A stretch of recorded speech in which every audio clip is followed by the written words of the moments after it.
Usai sudah akhirnya pihak Polda Jabar yang juga diketahui oleh Kejaksaan, yang juga diketahui oleh Kompolnas, dan yang juga diketahui oleh apa lagi satu lagi itu ya, lupa, LPSK. Akhirnya rekonstruksi ini mereka sudah catat dan akan tercatat dan akan dibuatkan P21-nya. Assalamualaikum warahmatullahi wabarakatuh. Berjumpa kembali bersama Abah Dafi di channel Solusi Abah Dafi Pengamat.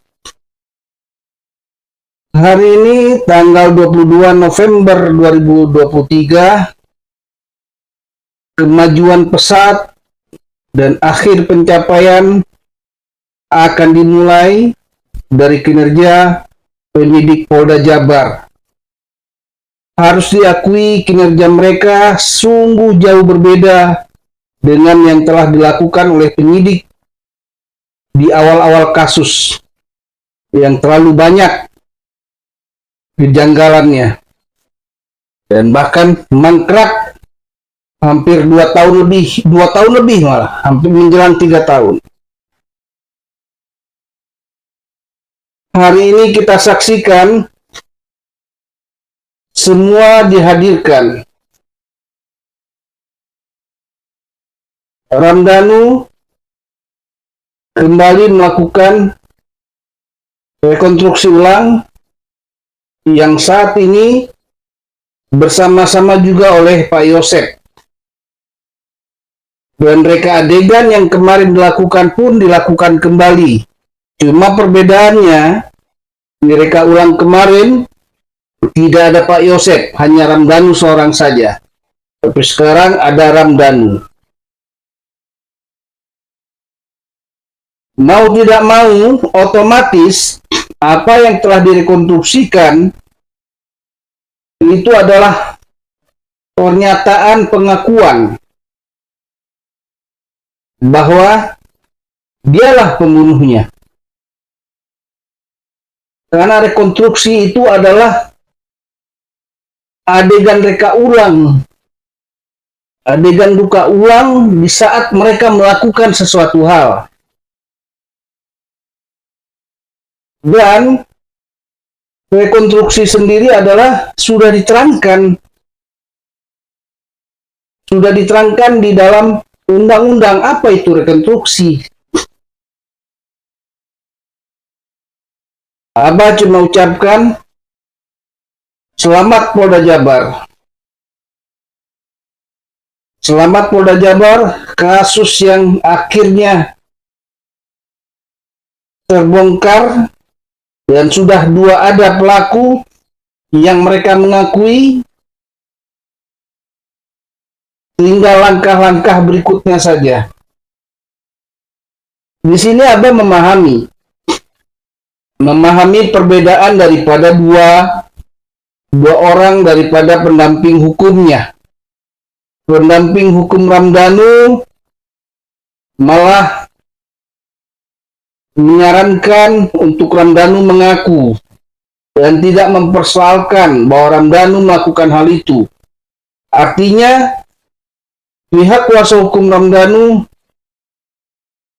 menyerahkan semua keputusan keadilan berdasarkan peraturan dan undang-undang. Tapi Abah lihat dari sisi pendamping hukumnya Pak Yosep, apalagi tadi mereka melakukan konferensi pers di media jurnalistik, Pak Rohman mengatakan tetap dengan bahasa-bahasa awalnya bahwa kliennya tidak mengakui. Dan mereka akan melakukan sesuatu hal, banding atau apa.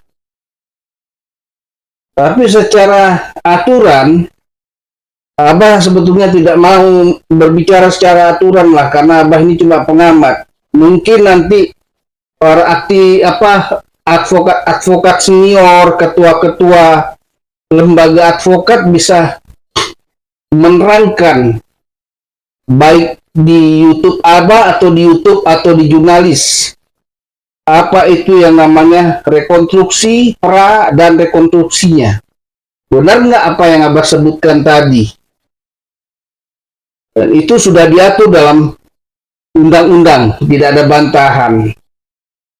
Karena itu adalah ibaratnya kerelaan. Intinya sekali lagi Abah katakan maju terus Polda Jabar. Cuma Abah ada pertanyaan juga nih. Kenapa rekonstruksi yang dilakukan beberapa kali ini berbeda? Ada kemungkinan besar adegan-adegan yang belum dilakukan atau memang sengaja dihilangkan. Abah juga nggak yakin karena tidak ada informasinya dari Polda Jabar. Apa saja itu yang dihilang-hilangkan? Bagi yang mengikuti perkembangan kasus ini dari awal terjadinya 17, 18, 19, 20 atau sebulan setelah terjadinya akan sangat mengetahui perbedaannya. Intinya hari ini di video Abah ini Abah cuma mengucapkan selamat Polda Jabar, dan pertanyaannya adalah apakah hanya sebatas ini saja?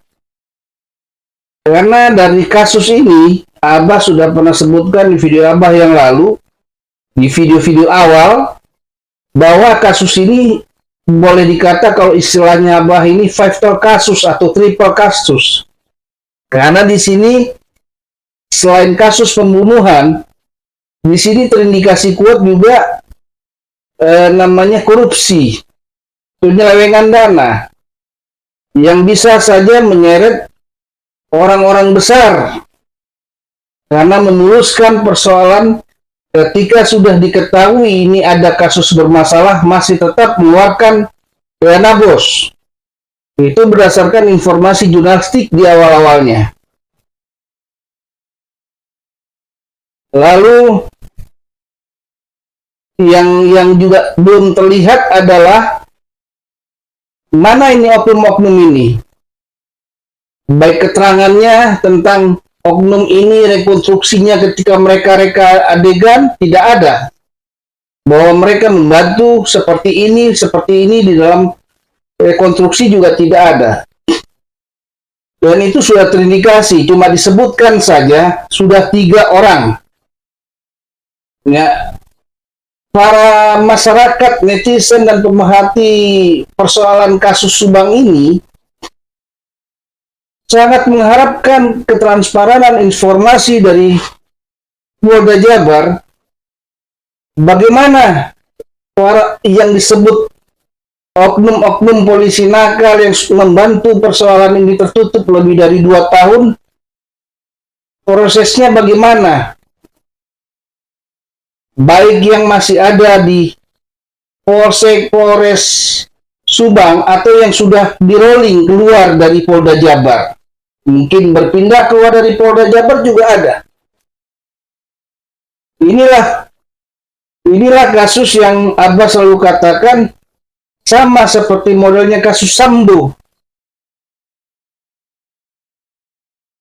Cuma akan seperti kasus Sambo atau tidak ini persoalan kasus pembunuhan ibu dan anak yang keji di Jalan Cagak Subang ini. Apakah hanya sebatas menitik beratkan pembunuhannya saja? Karena ada sesuatu hal. Karena selama ini berdasarkan informasi dan yang berkembang, terindikasi kuat ada orang-orang yang mempunyai uang, yang bisa jadi juga dia seorang yang juga tokoh politik. Ini yang mau diketahui perkembangannya selain pembunuhannya saja. Karena kenapa? Kalau kasus pembunuhan dan pelakunya, dari awal juga para netizen dan pemerhati kasus Subang sudah menebak siapa-siapa pelakunya, dan itu sesuai. Mungkin ada yang kurang, ada yang tidak. Artinya bagi Abah katakan kasus ini harapan tidak berhenti hanya dengan sudah diakui.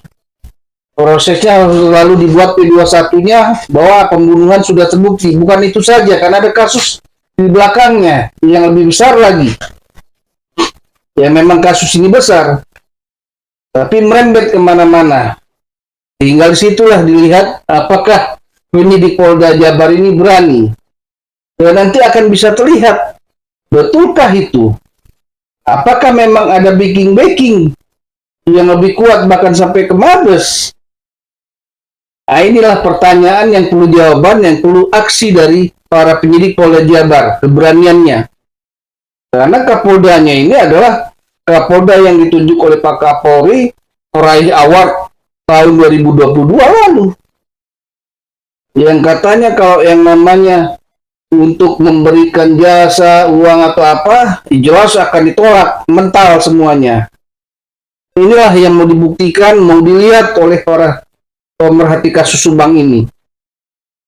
Karena kasus ini kasus sederhana, awalnya simple, tapi karena sudah diakui sendiri oleh Polda Jabar, ada oknum-oknum sehingga kasus ini menjadi tidak simpel lagi. Dan kasus ini akhirnya akan merembet kemana-mana. Nah, yang merembet kemana-mana inilah yang harusnya dibuktikan kebenarannya dan dihukum mereka semua. Karena Abah sudah mengatakan juga di video Abah yang lalu, membunuhnya sadis. Tapi yang lebih sadis itu adalah backingnya, penutupnya, master plan-nya, dalangnya. Istilahnya seperti itu. Tuntaskan kasus ini harapannya. Setuntas-tuntasnya sampai ke akarnya. Karena kenapa? Pak Kapolri sudah mengatakan tidak peduli dengan pangkat apapun juga, tidak potong ekor, potong kepala. Ini yang perlu dibuktikan dari kinerja Polda Jabar. Karena kalau ini bisa dilakukan oleh Polda Jabar, sesuai dengan penghargaan-penghargaan yang diterima Polda Jabar, memang pantas Polda Jabar saat ini diakui sebagai pilot project Polda tipe A yang sangat berprestasi. Sekian dulu video Abah ini. Terima kasih kepada para sahabat yang setia, yang selalu membantu, men-share, like, men-subscribe, yang selalu memberikan dorongan. Sampai berjumpa kembali bersama Abah Dafi di video Abah Dafi berikutnya. Waalaikumsalam warahmatullahi wabarakatuh. Bye-bye.